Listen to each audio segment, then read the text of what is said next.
Ito ang itsura sa connecting rod na pinalitan ko sa Kawasaki Barako to. Yun. Ang kanyang pin ay may tama na. Ganito ang itsura niya, oh. Para siyang kinakagod. At ito banda ay may tama din. At yung kanyang stick bearing ay makalog na. May kalog na siya, mga kamotor. At itong bago na pinalitan na namin ng bagong connecting rod. Ayan, oh, bago na yan. Itong side bearing niya ay bago din. Yung sa kabila bago. At pinamasin ko na yung maluwag na bearing. Yung lagayan ng bearing pinamasin ko na.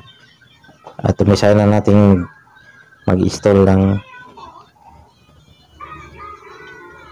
At itong bearing niya ilalagay na natin. Yung bearing sa transmission ilalagay natin. At pagkatapos lagyan ng oil para lumambot siya kapag iniikot. Ito ang itsura niya. At sa kabilang parts naman ay yung maliit na bearing, yung sa may transmission banda, ay pinalitan ko din ng bago. At ito na ilalagay na natin yung transmission gearbox. Ganito lang maglalagay ng gearbox sa ganitong mga motor. Hindi siya yung sa bearing niya may dalawang lock sa bearing. Tatanggalin natin gamit ang screw. At ilalagay natin yung side bearing. Yung bearing na malaki sa crankshaft, side bearing.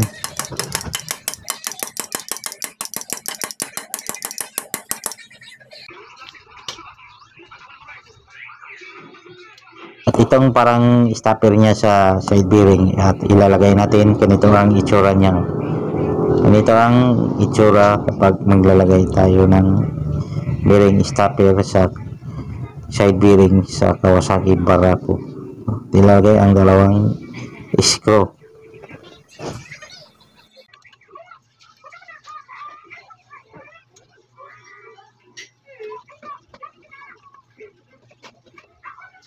At yung crankshaft niya, mga kamotor, ay ilalagay na natin yung crankshaft niya. Yung kabilang banda yan ay sobrang tigas. At tatanggalin natin uli ang yung gearbox. At saka ganito tayo magplastada ng crankshaft para makapasok ang kanyang crankshaft, mga kamotor. Dahan-dahan lang sa pagpukpok yung may side sa bearing sa crankshaft niya kasi sobrang tigas. Pinamasin na namin to para tumigas siya, hindi siya maluwag. Yan, yan.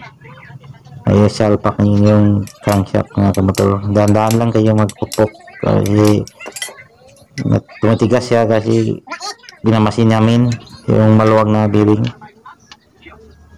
Yan, ganito lang. Okay na siya, mga kamotor.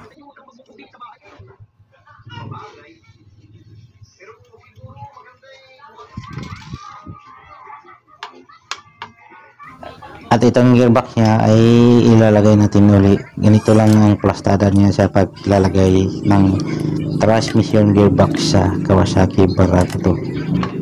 Yan, mas okay na siya, mga kabrad, kamotor. Yan, yan. At ito naman ang gear shift port. Ilalagay na natin sa transmission. Yung malaking panga, diyan natin ilalagay, oh. Yung may malaking panga.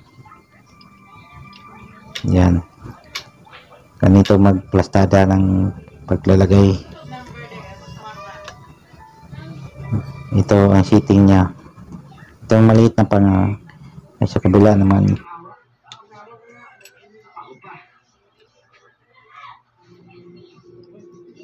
At ilalagay natin ang pin.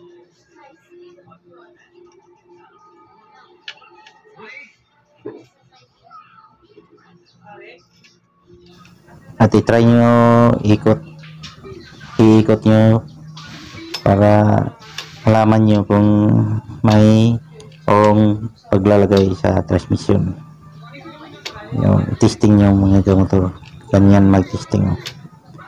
Yan, paikot-ikot lang para malaman nyo kung tama ba ang pag-install sa transmission gearbox. At lagyan natin ng oil ang kanyang gear at yung mga bearing. At yung ginagamit ko yan yung Pioneer gasket para maganda. Pioneer gasket lang ang ginagamit ko dyan.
At ilalagay natin ng kabilang crankcase para masirado na yung transmission gearbox. Yung may parang bushing sa engine sprocket, ilalagay na natin. Yan, ilalagay natin ang mga bolt sa transmission.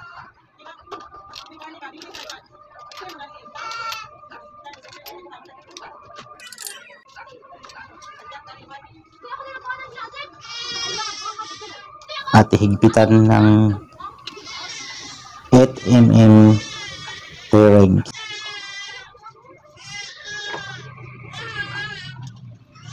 Bali 6mm lang yung bolt yan mga kamotor.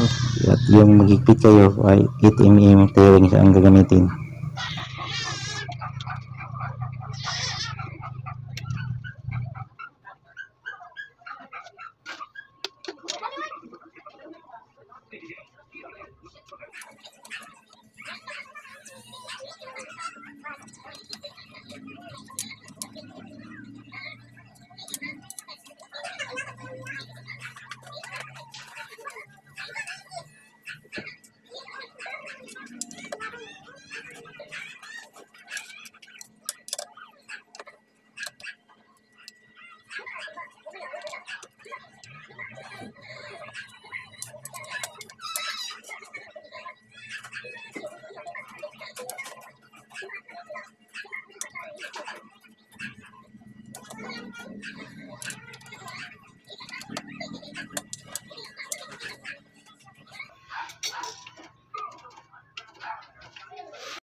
At pagkatapos i-try nyo kung pumapasok ba ang kanyang mga gear. Yan o, ganito lang, ikot-ikotin nyo lang para malaman nyo kung may mali ba sa paglalagay sa transmission gear. At yung gear shift niya mga kamotor, yung pedal ilalagay na natin. Yan, ganito lang ang itsura niya sa paglalagay dyan.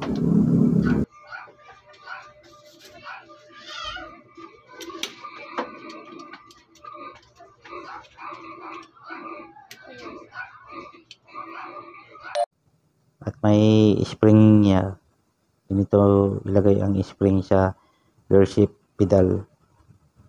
Yan o, para pumabalik siya. Yan, ganito lang mga kamotor, at salamat sa lahat.